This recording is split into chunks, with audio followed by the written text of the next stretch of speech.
Welcome to Love Them Knives channel. LTK here. Today, what do you think? We're going to talk about the Doug Ritter knife, the MK1, but this is the Generation 2 knife available at KnifeWorks.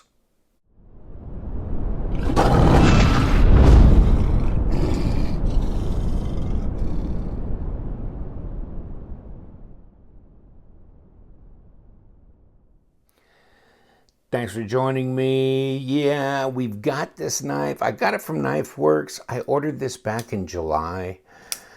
They said they were going to come out with this knife and, you could get on the list and be notified and pre-order or something like that. So that's what I did. It kind of caught me by surprise in October that the knife had arrived. But hey, here it is. So I got it. Thought it was interesting. It's M390 blade steel. It looks like a Griptillian. Yes. I mean, in the past, these RSK knives were made by Benchmade. Thus, they had the axis lock on them.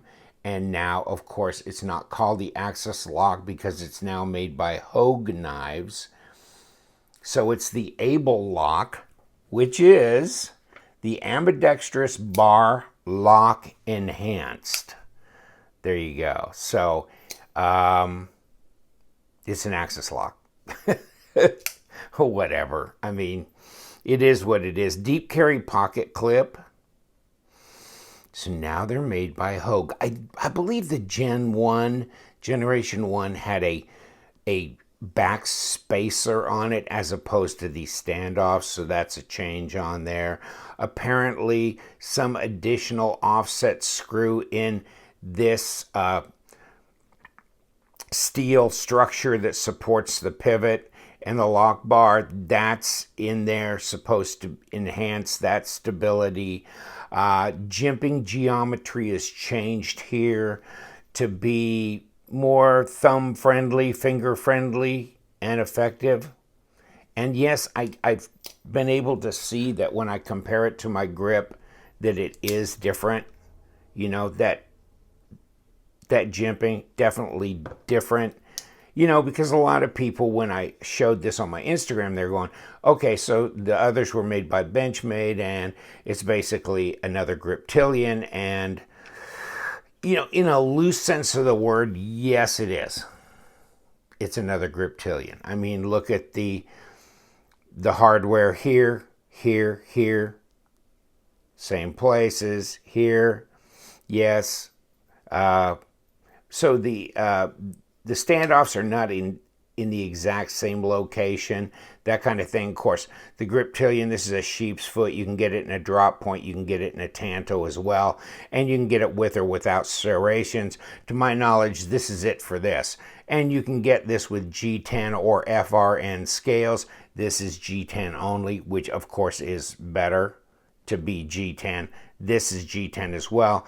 The grip pattern on them are very, very different, and I've just jumped right into comparing with the Griptillian, didn't I? Sorry. This design here on the pattern on the G10, the machine G10, is really, really a lot of traction. It's a lot of traction. It's a much more traction than, let's go back, than this, okay?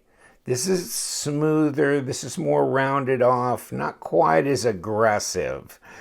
Depending on who you are and what you like, this is going to be a real toss-up because, of course, this is the 20, you can get the CPM 20 CV steel on this, and this is basically the same as M390 in my book. It's like an M390 equivalent, where this is Bowler M390 in actuality. And of course, this is a stonewash blade, and it's really a user type knife.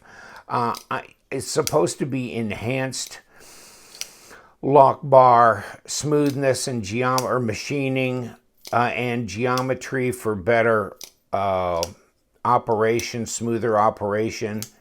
And this is pretty smooth. I think when I first got it, look at this, I got the lock bar all the way back.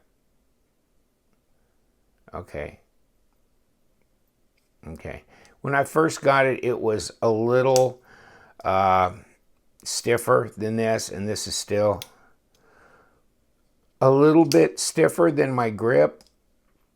But then again, these are on bronze washers, of course, and it's going to take a while for it to smooth out.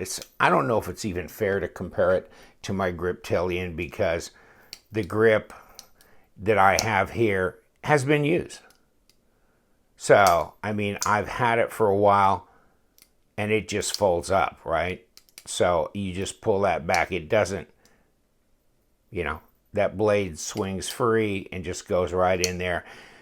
Obviously, we don't have thumb studs on the grip. We do on the Ritter knife.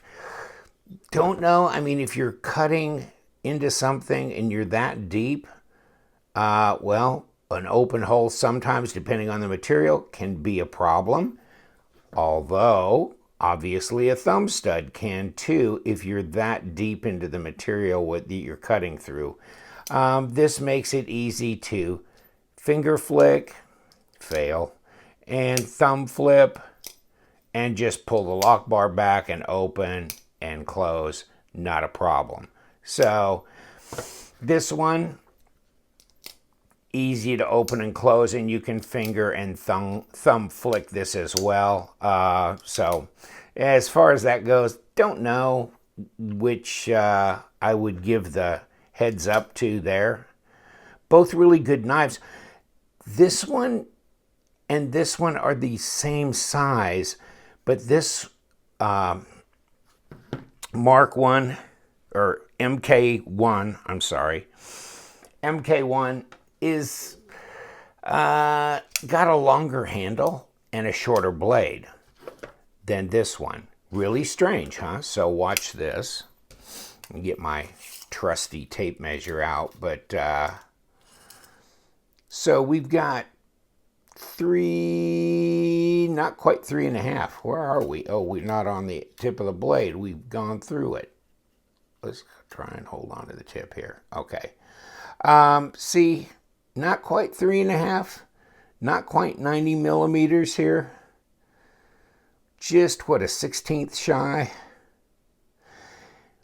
And about 87 millimeters. Overall, though, we're 20.5 centimeters, and we're at 8 and not quite a quarter. 8 1/8. So, what do we got here? And let's get this right on the blade here, if we could. See, we've got 3.5. We've got 90 millimeters here. Overall, it's a little shorter knife. And not 20.5, but we were just estimating on the other. But you can see right there, we're like a 1/16 shy of the other. Wow. So this is a little shorter knife, but a little longer blade.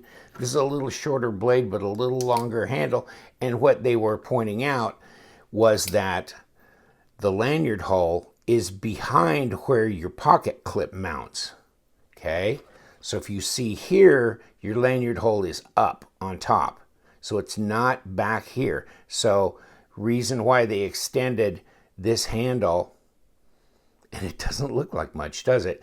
But they put this, obviously the standoff down here instead of up here, and put the lanyard hole back here. You can see that it's got a deep carry pocket clip that takes 2 screws to attach it. Same here. This one looks like it carries a little deeper because they extended this for that lanyard hole. Now, when you flip it over, you're looking at, you go, hold on, it only takes 2 screws to hold that on. Why am I getting 3 screws? You're getting 3 screws because the standard Benchmade pocket clip, and let me get you a picture of that. The standard Benchmade pocket clip is 3 screws. It's because it's not a deep carry, although you can get the optional deep carry. And so there's other aftermarket pocket clips that are out there where you require 3 screws. So, and which begs the question, do they give you the extra screw for that in their package? And no. So obviously if you buy another clip that takes 3 screws, you need to make sure you get that extra screw in there. There's your paperwork from Hogue, care and maintenance, all that kind of stuff. They threw in a little package of this gun oil, and you get the Hogue sticker. So you get that in this box, right? Here's the model number. 3.25 inch drop point. Okay, so 3.25 may be the cutting length, but it's certainly not the blade length as I measure blade lengths, which is a little controversial too. There's different people consider blade length as a different, in different ways. But yeah, it's probably 3.25, really cutting length there. In any case, I don't know that much to really talk about how they've improved the geometry of the Able lock system, because I did not take this knife apart and I didn't compare it to this. I'll tell you what, I'm not big on taking these Able lock or axis lock knives apart, because then you've got the spring that wraps around on both sides. It's ambidextrous, and then goes into your metal insert in here to hold it in place. So when you take these scales off, then you've got this piston here with springs, and so you have to take the springs off to push, and you have to take both sides of your G10. I mean, you got to completely disassemble this knife.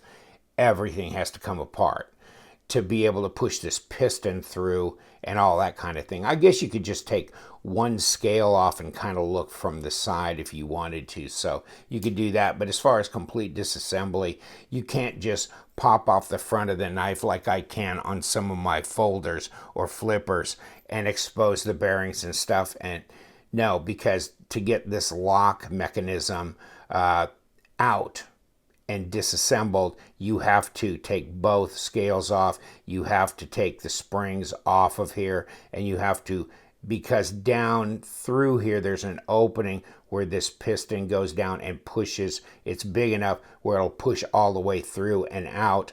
So, but it won't allow it because the scales don't allow it, which is, you know, for practical purposes. In any case, so yes, it becomes a bigger pain that way. In any case, it's grippy here. It's a drop point, so it's a different blade design. Is it sharp? There's just a lot to talk about on this whole thing. Much less Doug Ritter. Yes, it's sharp out of the box. It's M390 steel. You know, Doug Ritter, the founder of the Knife Rights Organization, he goes around, does a lot of legislative things. They've affected legislation in like 19 or 21 states to try and make knife laws more sensible, and we all know how they can be really insane. Like, what's the difference between a 3-inch blade, a 3.5, 3 1/4, 3 3/4, 4-inch blade?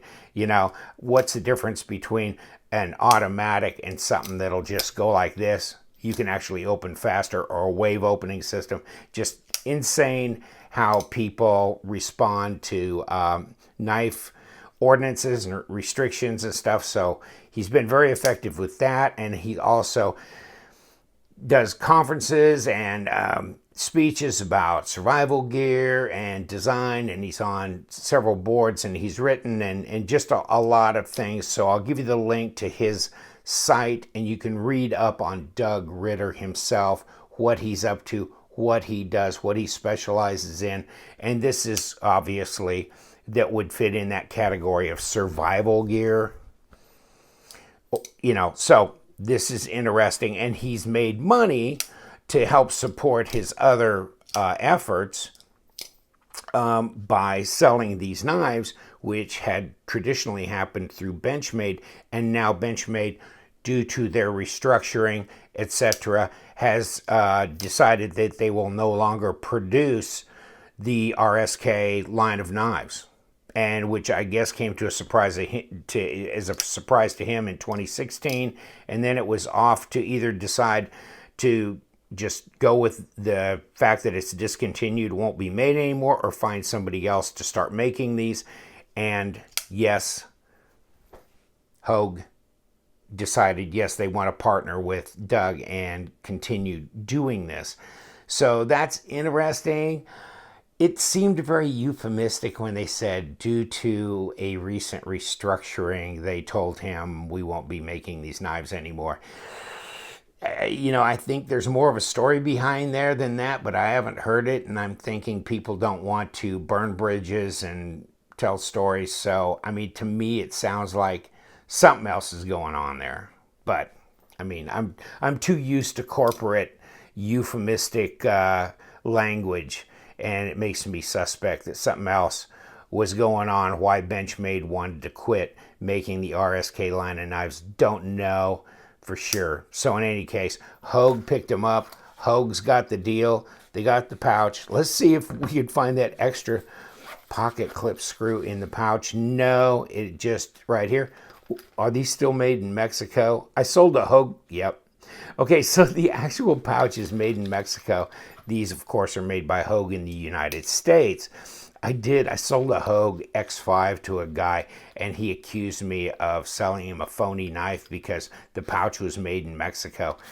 And I go, no, dude, that's just where they're made. I had never really checked that. I couldn't believe, I had never bothered to search every stitch and thing of it. It's just some people very complete and very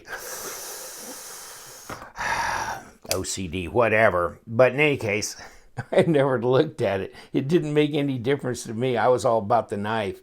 I want to know where the knife's made. I don't know if I care about the pouch or the packaging. God only knows. So, in any case, really interesting. Let's weigh this up. We've already measured the length on it.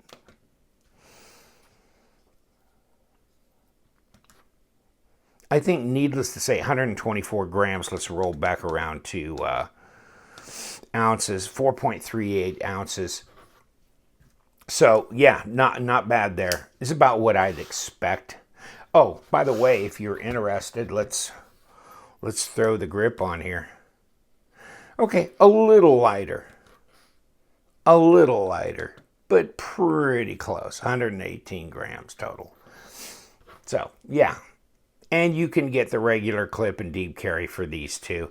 You know, I've had people say, well, do you like it better than the grip? Is it a better knife? Well, I think you can argue that there are aspects of this knife that are better. First of all, if you prefer M390 over CPM 20CV, that CPM 20CV model that I got is about, like, I think $165, $167. This was like $152 on KnifeWorks. I'll give you the link to KnifeWorks. It's a KnifeWorks exclusive to them.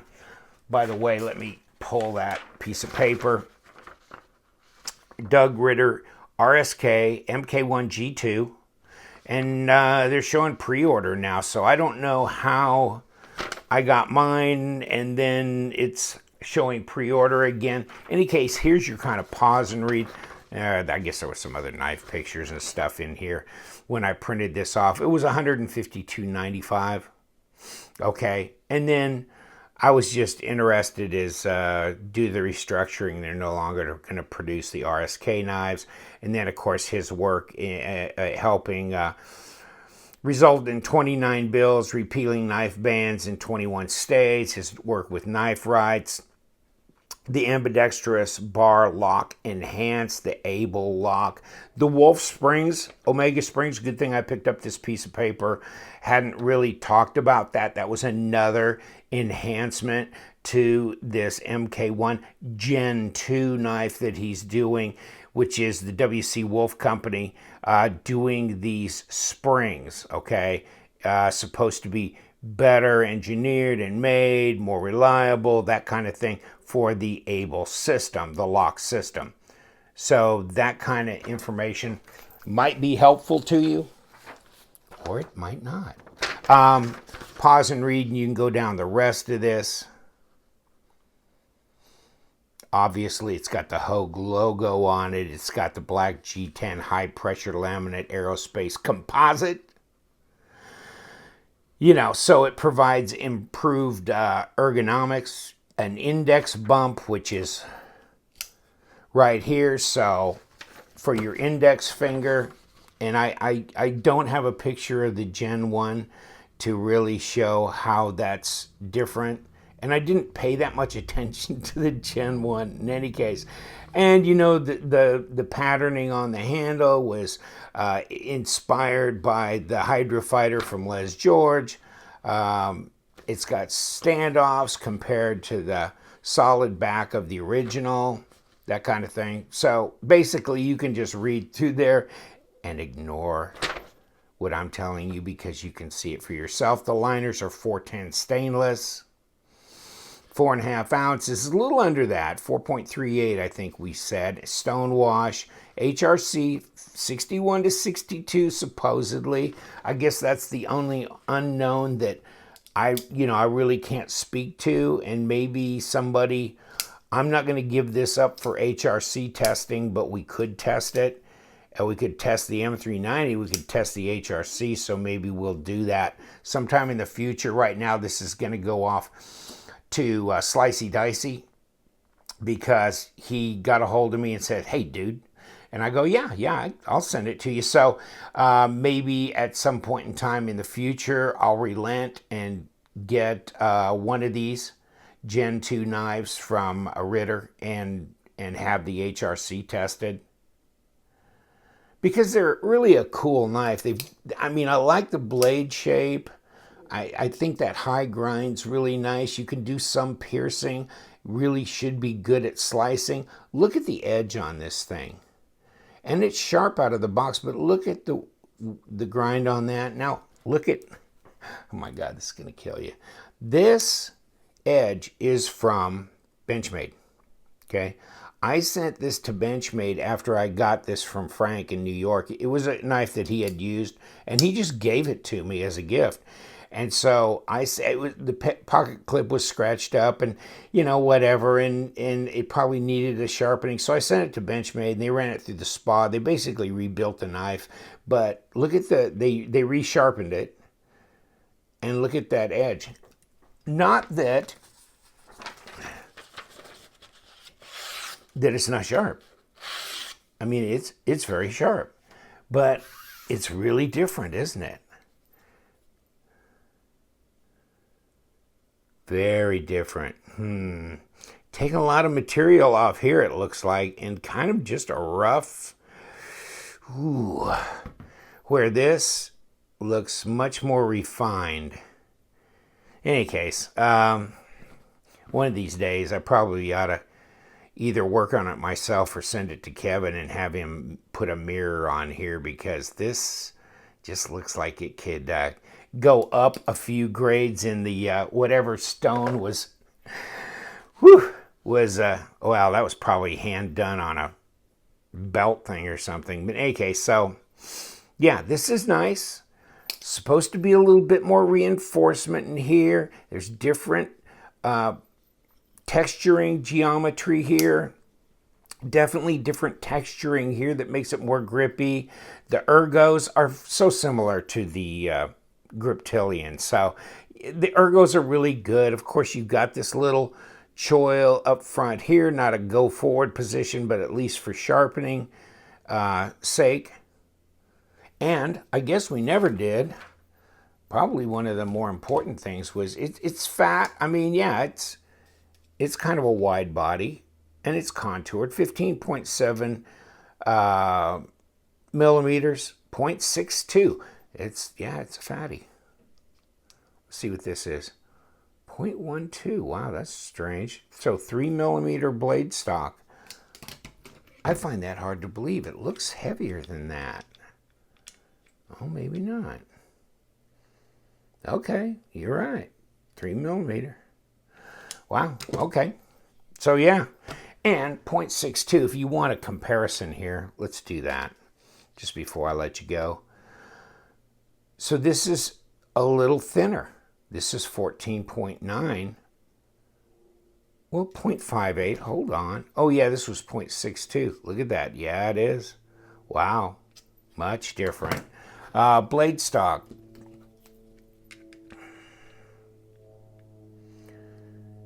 Yeah, 3 millimeter basically.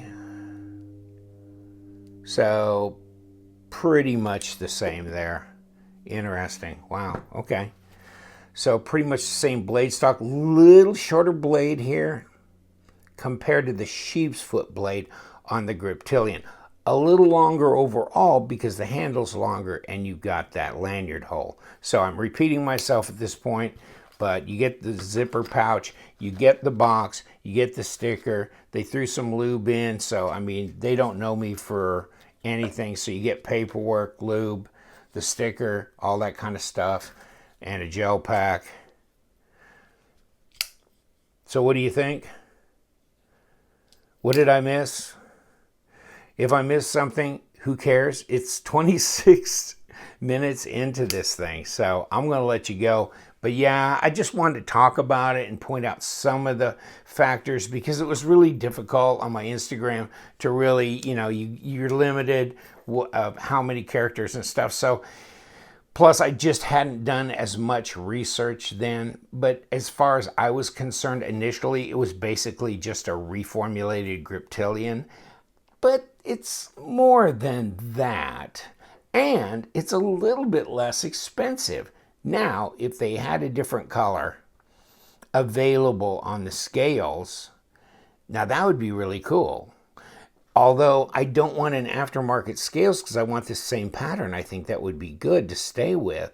So I'd like some official G10 scales from them. And you can see that these are contoured in different colors. Would be cool. An OD green, an orange, whatever, blue. In any case, all right, okay, I'm going to let you go. Hey, thanks for hanging around. Me and Flanagan, we appreciate you. Don't we, Flanagan? You okay, buddy? And next time we'll be back just like another bad penny. Showing up with another knife, because you know what we do. We love them knives. Right, Flan? So you guys stay sharp.